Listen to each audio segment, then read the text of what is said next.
clean back up and put some stuff on it. So like where they race the But my tire's flying over here, see? Tire's flying. That's the one I gotta take off. Yeah, that's the problem with these things. Yep.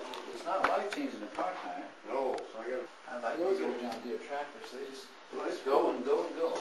Yeah, but I haven't run it for about a year now. I gotta get that sucker out. I need to work up some arena out here. Use it to work up some arena.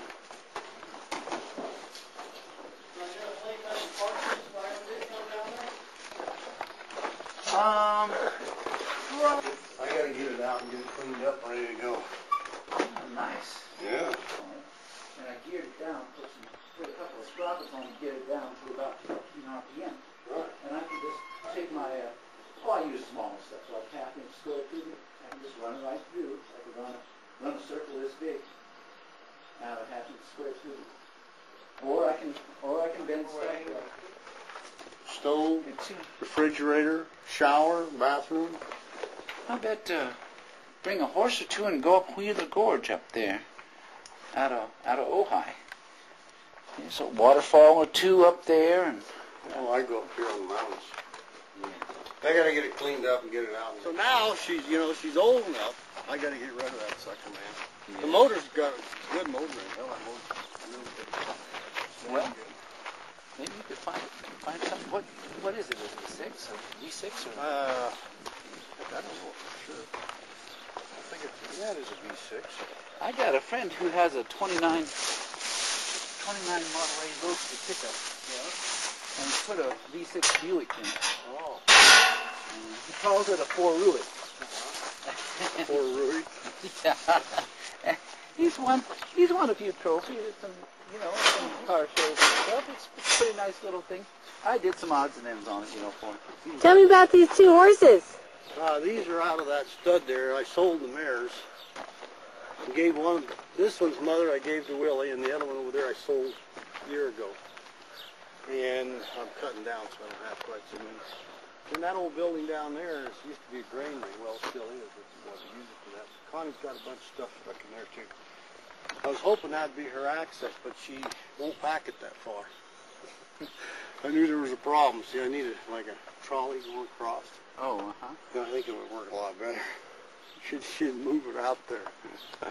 But these two horses they're 2 years old. I'm a 2 right now. They were born, I think, in May. So they're just a little over 3-year-olds. And I'm going to start them. That's why I put them in here today. I'll start. And I trimmed that one's feet up, but this other guy's giving me some trouble. So I got to tie his feet up and teach him to let me handle his feet. So today, when it's about as hot as it's going to get, that's what I'm going to work on. Okay. That way they'll get tired quick. Most of the time, though, they'll break them off themselves. Like you see that starting to break off. And then when they're running on this real, I mean, like out here, it's soft. It's too soft, yeah. It doesn't break them off. But the other ones I got up on the mountain where the cattle are at right now. Another thing that... I might be able to find a piece of trimmings here to show you better what I'm talking about. Well, here's the barn.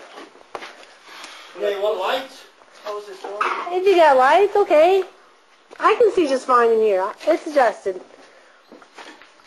And that's the problem. That's why this fat one's in there. Kind of like us. We have to put us up just so we don't. Send us to the fat Yeah, farm. that's what it shows you right there. Yeah. That's a nice, and he makes his own horseshoes, or you buy them and then you make them, adjust them. I buy them now. I used to make them. I've got a forge over there in that, where Connie's got her stuff. That's the only thing I think I've got in there except for the refrigerator, deep freeze. It's 1910 Army forge. They used to put it on the pack saddles. Like that pack saddle right there. When the Army still had a cavalry. Yeah, and that's when they did it. They'd take those with them, and it's a little forge. So I use that a lot of times to make these, clips and stuff like that if I need to make them. Right. But either that or generally I go to the shop over there and I got the torches anyway. Oh. Hey, what did you run that on whenever you were welding aluminum? Did you just use a neutral flame or carbonizing flame? I usually use a neutral flame to tack with because it's a little hotter. Right. And then I'll back it off just a tiny bit, a tiny bit carburizing. And so I gotta learn to do that better. Aluminum immediate. Aluminum's like stainless. It gets a skin on it, Right.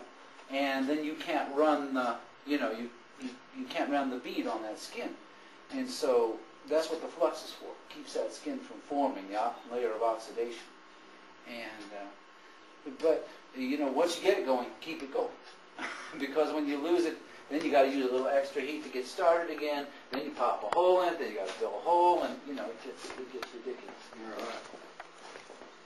It's not too bad when you pop a hole in the So this is your Surrey? Is this your Surrey under this blanket here? Yeah, that's the Surrey you saw in the picture. And then what's this one for? That's just a little Surrey that just goes up here. It's kind of like that other one over there, just for, that. Well, that's so cute. Yeah, just against the little line. Let me get the dust off it. I want to go Out see that. here we get dust like you can't believe. Oh, It's terrible. I've got. This is my branding pot. Oh, okay. That's the branding. That's where he puts the branding on it. And what's this horse's name? Donna. Oh yeah, Donna. Sorry. Oh, you ain't going in there. I know there's some food in there. No, I think she might be coming in heat. What's this guy's name? Well, that's Tacos. He's a Pepe San breeding, where he's come from Pepe San, and Tacos Pepe is his name, and he's just a little stud horse that I got. I'll be taking him over there to breed some mares pretty quick. I wanted to get this mare bred before I left him. I think she's going to come in because it's a whole tail a little funny. You're making me nervous. You pat her. Making you nervous. Well, I don't know anything. I know they got 4 legs and a tail, and you better stay away because they're bigger than me. That's all I know.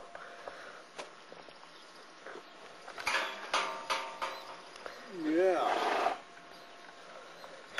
She works down in Kings Canyon National Park. She winters with her parents down in Ventura. Her name is Nina. And Nina says there's way too much anthropomorphizing going on out there. She says, the people come into the park, oh, cute little bear. Here, let me feed you, Yeah. And she said, That's what when I went back there to Yellowstone, I couldn't believe it. Those people are crazy. yeah. I saw something that Walk right up to an elk that's laying there. I mean, oh, Christ. And then the bear, the bear's alongside the road. Everybody stops, you know where it's at. And then moose.